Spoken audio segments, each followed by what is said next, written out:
You know you've been a missionary a long time when you can't answer the question, where are you from? You read the National Geographic and recognize somebody.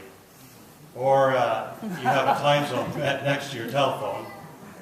You watch nature documentaries and think about how good that animal would taste if it were fried. Anyway, I'm going to be reading from John 19, verse number 1. So then Pilate took Jesus and flogged him. And the soldiers, having twisted together a crown of thorns, put it on his head and threw a purple cloak around him.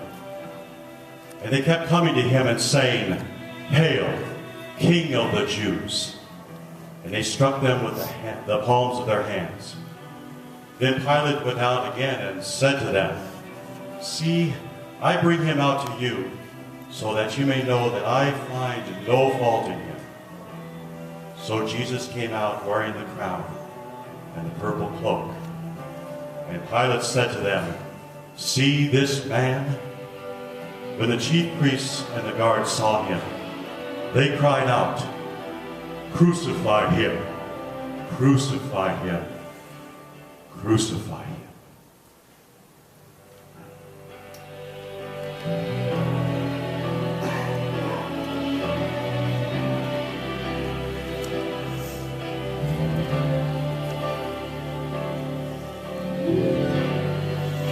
The city was Jerusalem.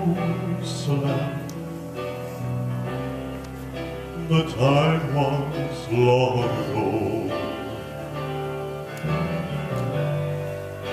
The people called him Jesus. The cry was a love he showed.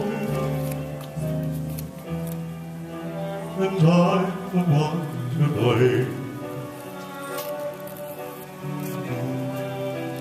I caused all the pain. He gave himself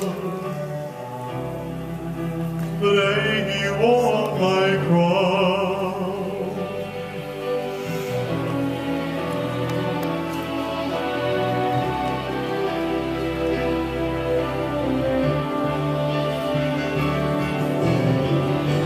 He brought me love that only he could give. I brought him cause to cry. And though he taught me how to live, I taught him how to die.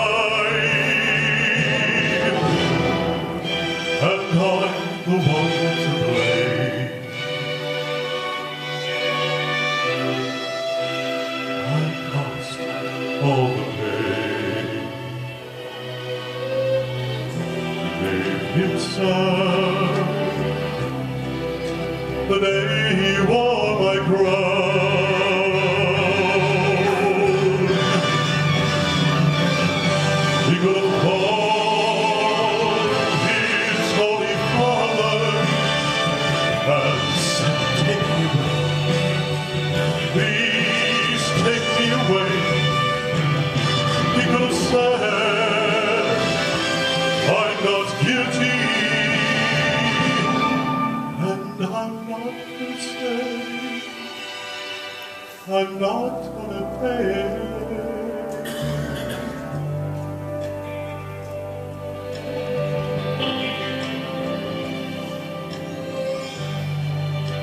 But then he walked right through the gate, and then up on the hill, and past the beneath the weight, he cried, "Father, not my will." And I'm the one to blame. I caused all the pain.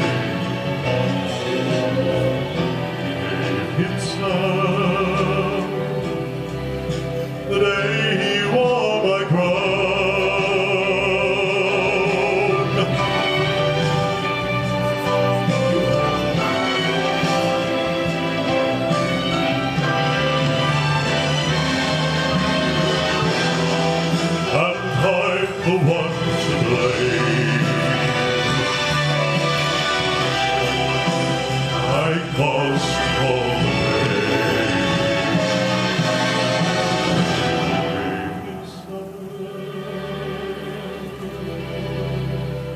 the day you wore my crown.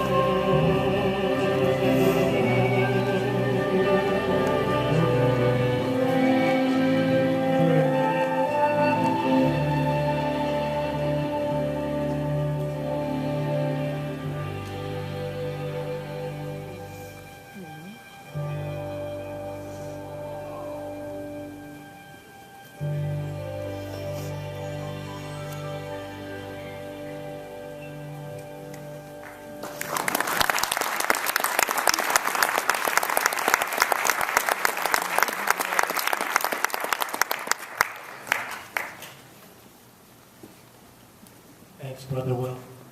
I could listen to him sing all day long.